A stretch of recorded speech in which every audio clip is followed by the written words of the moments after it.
All right, everyone, welcome back. It's Greg here, the brand guy, and we are about to do a tribute to Emily Carr, a Canadian icon, a Canadian legend, female artist from Vancouver, who passed away in 1945. So she's been gone for a long time, but her name certainly lives on through famous art auctions and her school, Emily Carr University on Great Northern Way. It used to be Granville Island. So we'll start off with our Emily Carr artist tribute here. So she was born in 1871. She passed away in 1945. She was a Canadian artist and writer who was inspired by the Indigenous peoples of the Pacific Northwest coast. One of the first painters in Canada to adopt a modernist and post-impressionist painting style. Carr did not receive widespread recognition for her work until the subject matter of her painting shifted from Aboriginal themes to landscapes, forest scenes in particular. As a writer, Carr was one of the earliest chroniclers of life in British Columbia. The Canadian Encyclopedia describes her as a Canadian icon. We certainly agree with that. So she was born in Victoria, British Columbia, in the Inner Harbor, not far from the government building. She had 8 siblings. She was the second youngest of 9 children. Her father encouraged her artistic inclinations, but it was only in 1890, after her parents passed away, that Carr pursued her art seriously. She moved to San Francisco, studied at the San Francisco Art Institute for 2 years before returning back to Victoria. In 1899, she traveled to London. I wonder what that would have been like in 1899, going from Victoria to London. She studied at the Westminster School of Art. Carr also visited the Nootka Indian Mission at Ucluelet on the west coast of Vancouver Island in 1898. She traveled also to a rural art colony in St. Ives, Cornwall, returning to British Columbia in 1905. She took a teaching position in Vancouver at the Ladies' Art Club that she held for no longer than a month.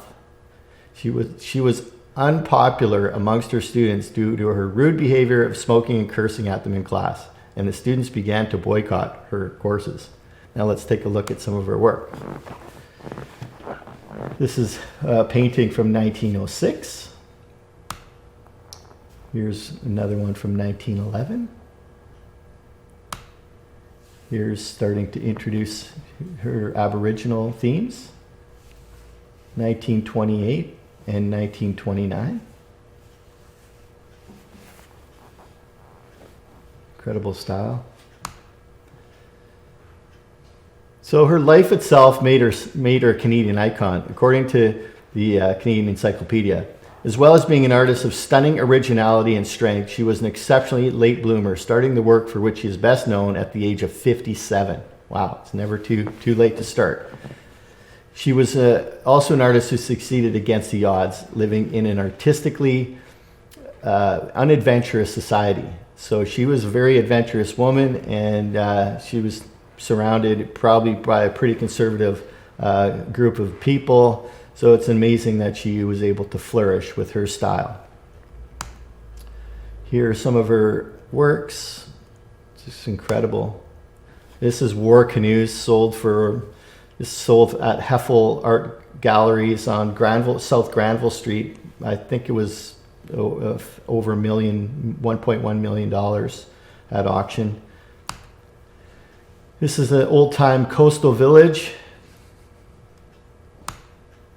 Here is the Emily Carr University of Art and Design. It's the only accredited university in Canada that's just strictly dedicated to art and the arts.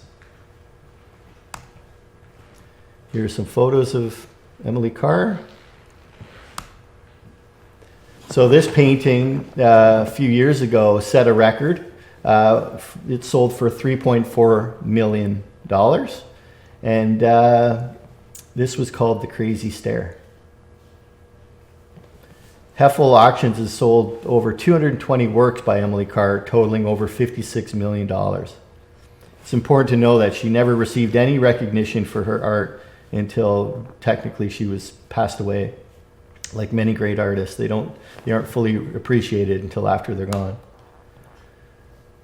So Emily Carr once wrote, "It is wonderful to feel the grandness of Canada in the raw, not because she is Canada, but because she's something sublime that you were born into, some great rugged power that you are a part of." This is called Vanquished. Beautiful painting. She was also an author. She wrote some amazing books. Her nickname was Cleewick, which is one of the titles of her books, and that name was given to her by the Indigenous peoples. It means laughing one. She was always laughing. You can see how much her work was inspired by the Indigenous peoples.